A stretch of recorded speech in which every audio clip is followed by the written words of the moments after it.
Hola querido, la lección de esta semana tiene como propósito mostrar el valor de los relacionamientos como fuente de vida abundante y feliz. Empezaremos hablando de Abigail, Nabal y David. Veamos un poco la historia de especialmente Abigail y Nabal, porque aquí vemos el valor de los relacionamientos. Esta historia está registrada en el capítulo 25 del primer libro de Samuel. Mira, David y sus soldados estaban andando errantes por el desierto de Parán y necesitaban comida. Estaban huyendo del rey Saúl. ¿Qué hacer?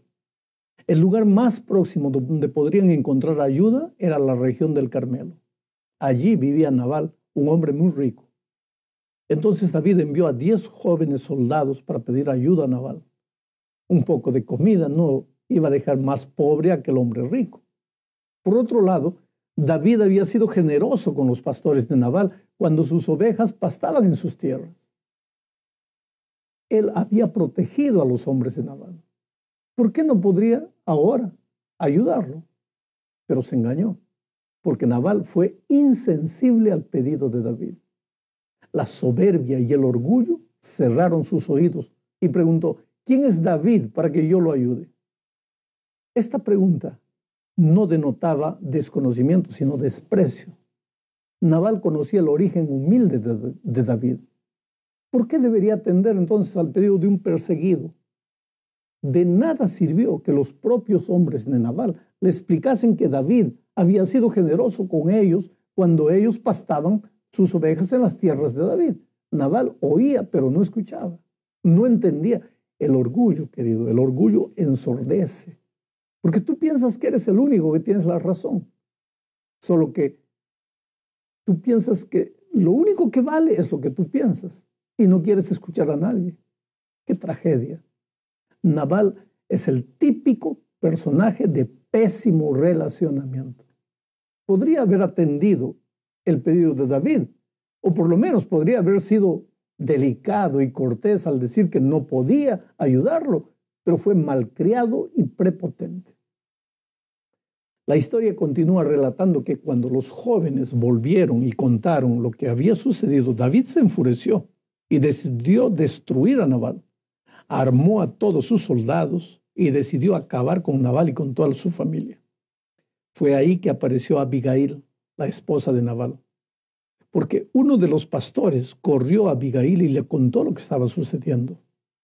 Y al contrario de su esposo, Abigail sí supo escuchar, y no solo escuchar, sino reflexionar inmediatamente y tomar una decisión sabia a fin de resolver el problema que había creado la falta de buen relacionamiento de su esposo.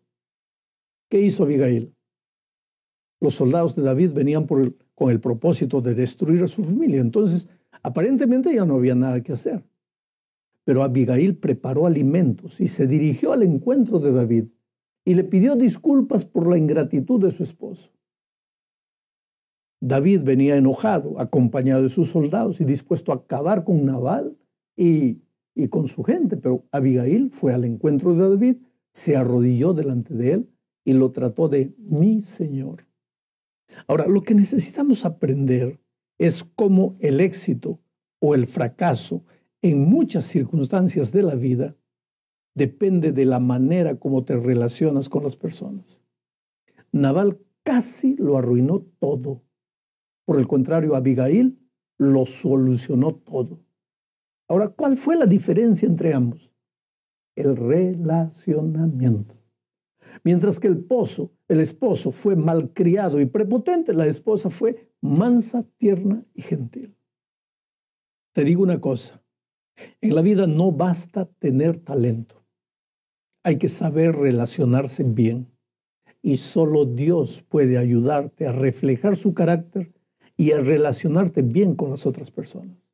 Y llámense estas personas esposo, esposa, vecino, patrón, empleado o cualquier cosa. Mira, está probado por estudios que hoy día una empresa, si tuviese 2 candidatos para escoger, va a escoger el que se relaciona mejor, aunque el otro sea más inteligente, tenga mejores títulos, sea más capaz. Va a dejar a ese de lado, va a escoger al que se relaciona mejor. porque está probado que los mejores empleados, los mejores seres humanos hoy día son los que saben relacionarse mejor. No los más inteligentes, no los más preparados académicamente, no los que poseen más títulos, sino los que se relacionan mejor. Y solo Jesús puede ayudarte a desarrollar relaciones humanas positivas, de comprensión, de amor, de cariño, de afecto, de respeto, de tal manera que seas una persona querida, admirada, y muchas veces llegues a puestos de liderazgo en tu vida profesional. Pasemos al segundo punto de la lección.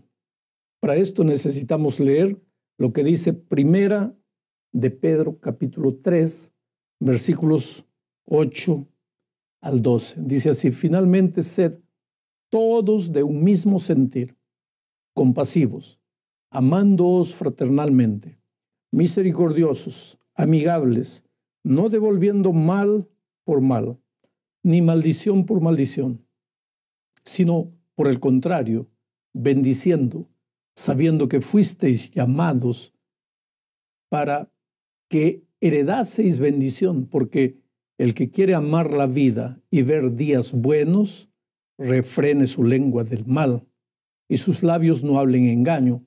Apártese del mal y haga el bien. Busque la paz y sígala, porque los ojos del Señor están sobre los justos y sus oídos atentos a sus oraciones, pero el rostro del Señor está contra aquellos que hacen el mal. Es interesante lo que Pedro enseña aquí. Esta expresión, pero el rostro del Señor está contra aquellos que hacen el mal, da a entender que lo malo que nos sucede en la vida es porque Dios está molesto con nosotros, pero no es así. Esa manera de expresarse es típica de la literatura hebrea. Y aunque Pedro escribió en griego, su herencia judía era muy fuerte. En la literatura hebrea, mira, se le atribuye a Dios todo, el bien y el mal, porque al final de cuentas Dios es el supremo creador del cielo y la tierra. Pero si te pones a pensar un poco, te vas a dar cuenta que muchas de las tristezas que acarreamos sobre nuestra vida no es porque Dios nos está castigando, son consecuencias de la pésima manera que tenemos de relacionarnos con las personas. Mira lo que dice Pedro: el que quiere amar la vida y ver días buenos, refrene su lengua del mal y sus labios no hablen engaño. Apártese del mal y haga el bien. Busque la paz y sígala. Es simple. Aunque no tuvieses a Dios en tu vida, si solamente por puro moralismo pusieses en práctica el consejo de Pedro, serías feliz en tus relaciones humanas. Entonces, mucho más cuando tienes a Jesús en tu corazón. Somos nosotros, queridos, los que complicamos la vida con nuestras actitudes. ¿Sabes? El mundo, las otras personas y la propia vida son como un espejo. Si tú sonríes delante del espejo, el espejo te sonríe también. Pero si tú gruñes delante del espejo, el espejo también te gruñe. Pero, ¿por qué queremos nosotros que todo el mundo nos trate bien, sin importarnos cómo los tratamos a ellos? No, querido, la vida no es así. Y si no entiendes esto, vas a sufrir mucho. La tercera parte de la lección nos lleva a hablar del perdón. El perdón es básico en los relacionamientos. Es contrario a resentimiento, a rencor, a venganza. ¿Sabes que hay mucha gente infeliz, inclusive entre los cristianos, simplemente porque no son capaces de perdonar? Y si no eres capaz de perdonar, no te vas a relacionar, como lo dije, bien con las otras personas. Porque la vida de personas está llena de atritos. Hay que saber pedir perdón y saber perdonar.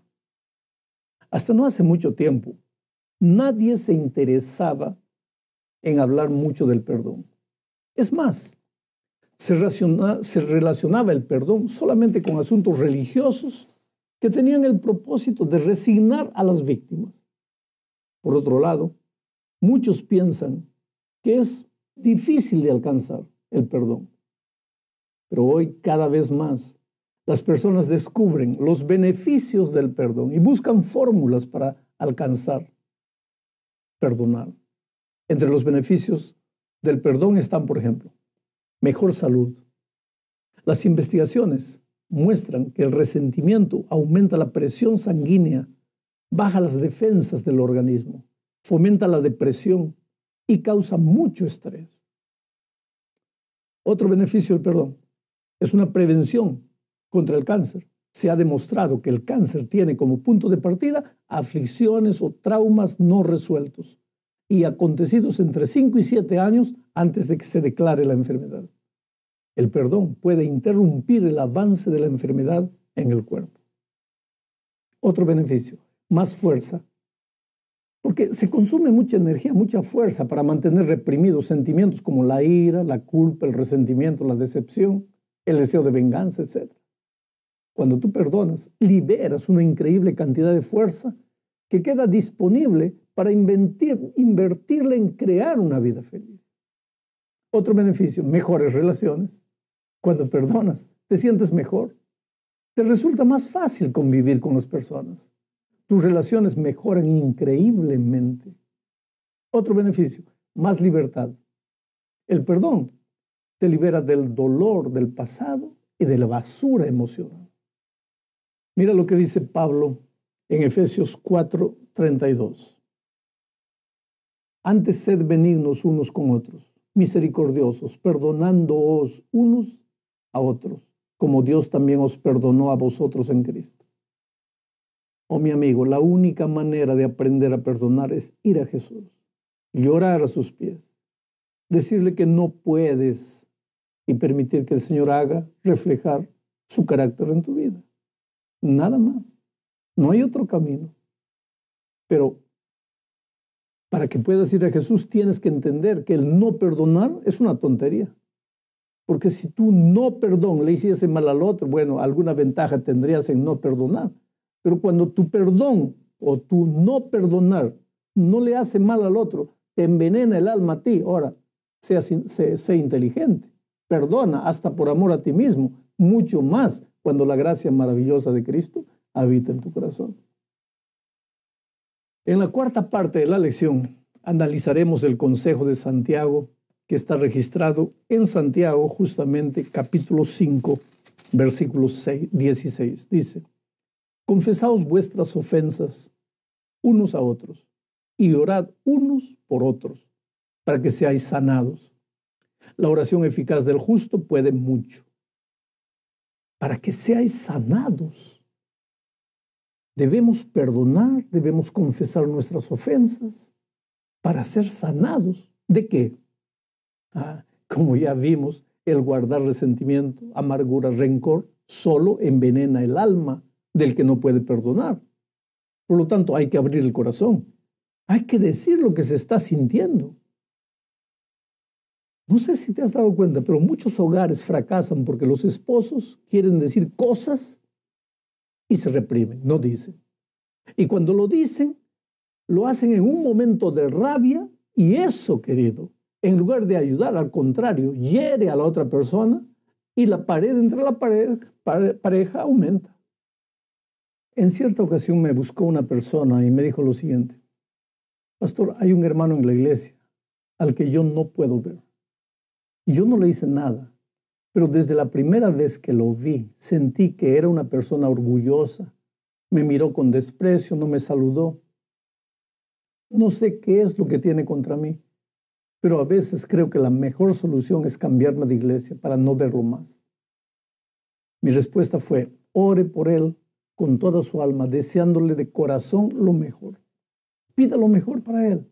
Pídaselo a Dios con toda sinceridad, aunque le cueste mucho.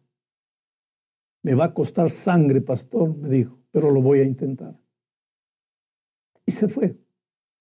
Tal vez nunca se imaginó este hombre que iba a recibir un consejo semejante, pero lo aceptó y lo colocó en práctica. Muchos meses después me encontré con él y me dijo: ¿se acuerda de aquel hermano que yo no podía ver? Pues sucedió un milagro. Un día de repente, sin ningún motivo, se acercó de mí y me dijo: hola hermano, creo que hay algo entre nosotros. No sé por qué, pero usted me parece antipático y quiero pedirle perdón por sentir eso. Yo no pude contener mi emoción, me dijo el hermano, y le respondí, no, mi hermano, creo que yo no tengo nada que perdonarme porque yo también siento algo parecido. Pero, ¿por qué sentimos eso si somos hermanos en Cristo?, dijo el otro. No sé, creo que es el diablo que colocó esto entre nosotros para que ambos nos perdamos. Entonces nos dimos un grande abrazo, oramos juntos y hoy somos grandes amigos. Bueno, querido, si tienes a alguien a quien guardas rencor o alguien que te odia y quieres superar ese problema, haz lo mismo que este hermano y te asustarás con los resultados. ¿Qué sucede al orar por la otra persona? Ablandas tu sentimiento hacia ella, ofreces tu mano, limpias tu corazón de ese veneno del rencor y sin que la otra persona sepa cómo ni por qué, va reaccionando poco a poco de la misma manera. Él percibe que el veneno de su alma se va, que su corazón se ablanda y sus sentimientos hacia ti empiezan a cambiar de amargos en dulces. Es una ley que funciona. No digo que no cueste, porque si alguien te ha hecho una ofensa grave, no es fácil que ores por esa persona, pero hay que pagar ese precio. Ahora, si este precio te resulta muy alto y prefieres seguir enojado y lleno de amargura, pagarás un precio 10 veces mayor, porque te envenenarás la vida y nada lograrás. Está demostrado que el perdonar de corazón es una terapia maravillosa, así como el guardar resentimiento es el veneno que acorta la vida. Por desgracia, hay muchas personas que pasan años y años llenos de rencor. No se dirigen la palabra, no pueden verse ni en pintura. No saben cuánto daño se hacen a sí mismas. Por eso Santiago afirma que confesar los pecados los unos a los otros sana. Llegamos al fin de la lección hablando del valor de las palabras en las relaciones humanas. Pablo aconseja en la epístola a los Efesios capítulo 4, versículo 29, lo siguiente. Mira lo que dice. Ninguna palabra corrompida salga de vuestra boca, sino la que sea buena para la necesaria edificación a fin de dar gracia a los oyentes. Y en primera a los Tesalonicenses 5, 11 dice, por lo cual animaos unos a otros y edificaos unos a otros, así como lo hacéis. Nota en qué sentido Pablo usa la palabra edificación. La iglesia es como un edificio en el cual cada miembro tiene su lugar, pero es un edificio inacabado. Está siendo construido, edificado día tras día. Y las palabras son una herramienta poderosa de edificación, aunque infelizmente también lo pueden ser de destrucción. Necesitamos pedirle a Dios que nos ayude a abrir la boca para pronunciar palabras de ánimo, de edificación y de consuelo. Esto ayuda a cultivar relaciones saludables. La crítica, las acusaciones y las condenaciones no construyen. Mira, si tú eres un líder de iglesia y ves que hay cosas que deben ser cambiadas en la iglesia, no critiques. Ama, anima, edifica. No seas pesimista creyendo que la iglesia está perdida. Muestra optimismo predicando el amor de Jesucristo y el elevado blanco al que Jesús desea llevar a su iglesia. Pero hazlo con amor, usando palabras de edificación. Esto ayudará a la iglesia y te hará un líder cristiano y feliz. Todas estas lecciones quedadas en la teoría no ayudan de mucho. Sal de la teoría y practica. Cada día, día por día, clama a Dios. Pasa tiempo con Dios de mañana. Estudia la lección de la escuela sabática, la devoción matutina. Ora, clama a Dios, medita. Después enfrenta las luchas de la vida, sabiendo que muchas veces tus emociones te van a traicionar, pero si Jesús está en tu vida, Él te va a ayudar a controlar todo y vas a salir victorioso. Que Dios te bendiga.